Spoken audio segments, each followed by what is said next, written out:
This is রাস্তার পাড়ার এই অবস্থা, পাড়ার কোনো কেউ করে না কোনো ব্যবস্থা। রাস্তা সরাতে দিয়েছিল অনেক টাকা, সেই টাকা।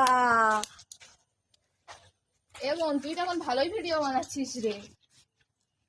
ভিডিও মানে মাঝখানে তোকে কথা বলতে পারলো কে? আরে সেটা বলছি না, একটা ভিডিও ক্যান্সেল হলে কি হবে? সে আর দেখছি যে তুই এখন ভিডিও বানাচ্ছিস রাস্তায়, তোকে নিয়ে দেখবি, কমেন্ট করবি, আর আবার এই সরকারকে যে করবি। তুই এখন পয়সা নিয়ে ভিডিও বানাচ্ছিস, তোকে কি জিম জ্বলতেছে? নিয়ে। সেটা বলিনি, এখন বাড়িতে ভিডিও বানানো ভালো। ভিডিওর বাইরে মাঝখানে সেটা- এসে কে কথা বলতে বললো? ভিডিওর মাঝখানে এসে তোদের কে কথা বলতে বললো? সেটা বলছি না, এখন কে কথা বলতে বললো? অতটা করতে হবে না। তুই এখন ভিডিও করতে যাস বলে সেটা আমার কি? সেলিব্রিটি হয়ে গেছিস। সেলিব্রিটি হচ্ছে আমি, তুই না। তোর জ্বলতেছে, দেখলে দেখবি, না দেখলে না দেখবি, সেটা অতটা করবি, ইগনোর করে চলে যাবি, তাই জন্য করবি না। তোর দেখবি, কমেন্ট করবি, আবার ডেকে ডেকে ঝগড়াও করবি। আমি তো তোকে ডেকে ডেকে ঝগড়া করছি না, আমি তাই ঝগড়া আছে না? আমি তো বাড়িতে গিয়ে তোর সঙ্গে